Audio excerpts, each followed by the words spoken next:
So I came across this in Facebook under something called Keep Cash Worldwide, which I just joined quite literally on an individual called Dave's post, which was cash is for criminals, apparently. Now, I have noticed that over the last few years especially. The inference by some that when a business goes its way to support cash, that somehow this means that there are nefarious, that there is some illegal activity going on. And that goes back to the 10%ers, so many of the 10%ers are vastly invested, and you could say infest the rest of us with their ideology, but are vastly, we are dealing with like an interconnected, very dark occult religion. And not all of them are on the same level of awareness or whatever you want to call it, but they're useful tools and things. So, as I've said over the years, you get them through the churches. Honestly, you get them through yoga. Honestly, you get them involved in spirituality of some kind, but then, they're then told, look, you show promise, you need to learn more of, have you read this book or that book or whatever? And the next thing they're off into the new age and gullible idiots and, So do not kid yourself when there is, and from surprising people on the surface, a very negative attitude towards embracing cash. And it quite literally, it's obligation. I mean, look, in business situations, it's inarguable that for many specific businesses, being able to offer both is advantageous.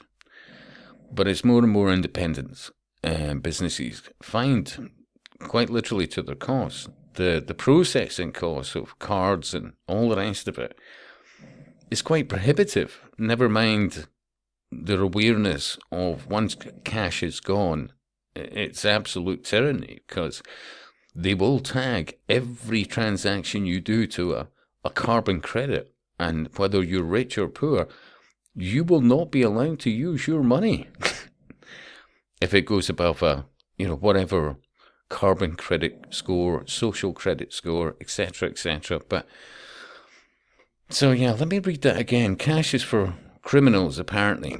And this example, I own a bar in Spain. Have had it for almost 15 years. Norwegian guy asked to pay with cash. I explain, I have a €5 minimum. So he's not refusing the card. He's just saying, well, I'm just letting you know, it's a €5 minimum. He proceeded to tell me in the usual brainwash speak how in Norway they don't use cash as it is for criminals. And I'll repeat, the inference in so many stories and all the rest of it that anything to do with cash is obviously involved in criminality. And let's not forget the shenanigans during the scandemic. Oh no. Remember, they had people thinking, oh, honestly, no money. It's got death on it, bacteria, viruses, everything. And it all ties in. Truly it does. It all ties in.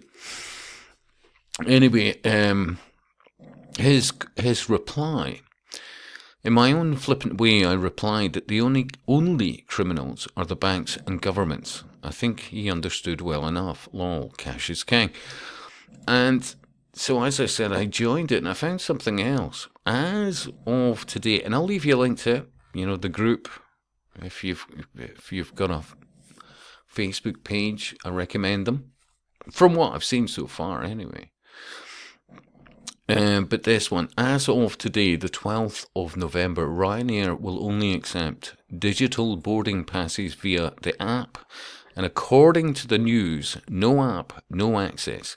I wonder what will happen in the event of a technical glitch. Chaos will no doubt ensue. But which ties into the chip.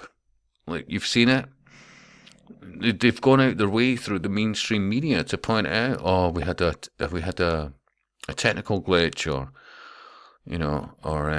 IT collapsed or it was hacked or whatever. And I said to you all along, it still ties into the chip under the skin, because when all else fails, honestly, well, at least if everybody has a chip, we can run a, whatever over them, etc., etc. And then they'll emphasize things like local hubs in the event of any kind of chaotic shutdown, blah, blah, blah. But it all ties into the chip under the skin.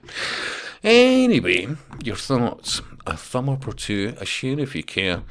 And if you haven't subscribed, please do. And I'll speak to you soon.